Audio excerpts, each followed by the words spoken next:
Welcome to Homebuyers School, brought to you by Brookfield Residential. Hi everyone, welcome to another Homebuyer School video, a channel where you get the latest strategies, tactics, and tips from home buying experts. And remember, if this is your first time on this channel and you want to get the latest strategies from the experts, hit the subscription button below, hit the little notification bell so you don't miss anything. So today I'm joined by Mushtaba Syed, Manager Mobile Mortgage Specialist with TD Canada Trust.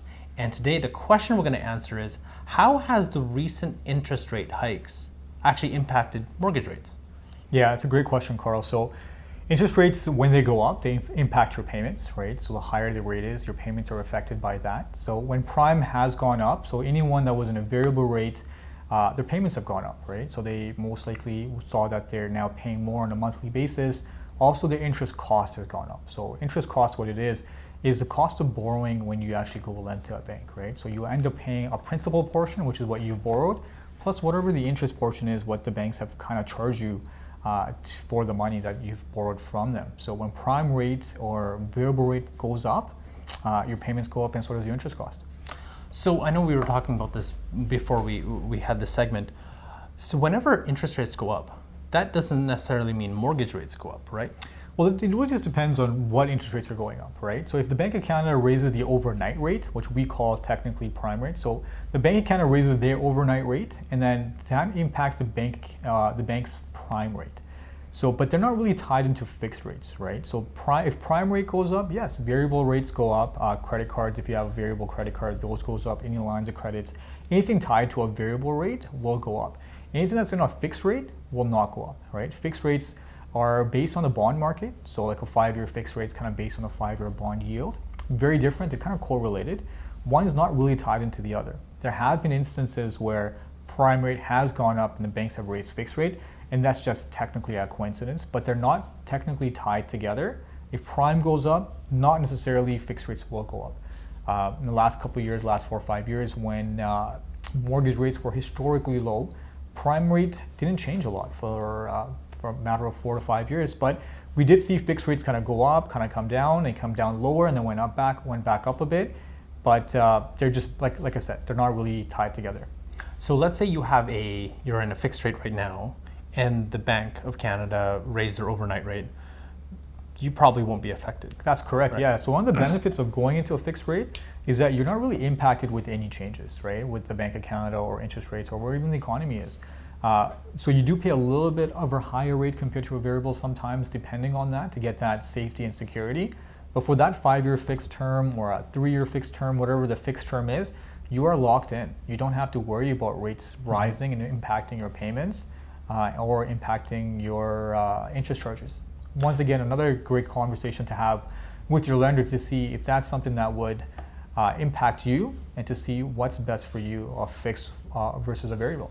So a lot of news right now, and I think a lot of potential home buyers are concerned about, is how has the recently increased rates actually impacted the ability to buy a home? Yeah, I think most people are really just worried more now about where interest rates have gone. Yes, they used to be historically low, but keep in mind this is not what I would call abnormal. In the history of rates, we've seen rates go up, we've seen it come down. 6 years ago, rates were very similar to what they are today. We did have a short time period where rates were historically low. And when I mean historically, like never in the history of Canada. But that's not a normal. That's also not a good thing. We don't want rates to be that low because it kind of tells us how our economy is doing. So rates are going up, prime rates going up. In a way, it is beneficial for us. It says that we, as a whole, as our economy is doing a little bit better. But it is going back to what we call normal. So it's not normal for it to be as low as it used to be. And yes, it's an inconvenience to pay a little bit of a higher rate, but it's whatever is available at that time in the market. So just to let you know, if you want to know more about interest rates and buying a home, check out our video above. So Mo, one thing that I kind of wanted to know, and we've already talked about the mortgage stress test, right? And we're going to do more videos on that. Again, we have another video on the mortgage stress test above. But how has the increased rates actually impacted the ability to qualify for mortgage? That's another really good question. So a stress test is calculated in 2 separate scenarios. So we have a scenario, what we called an insured mortgage, which is something that you get when you put less than 20% down. And we go through something called default insurance, which is CMHC, Genworth, Canada Guarantee, as you might have it. For them, is this a 5-year posted rate, whatever the bank account's 5-year posted rate is. So a 5-year posted rate is not technically the rate that you get. Most banks actually give a discount off their posted. But for example, today's 5-year posted rate is 5.34. So it doesn't matter what rate you go with. If it's an insured mortgage, you will have to qualify at that 5-year posted rate.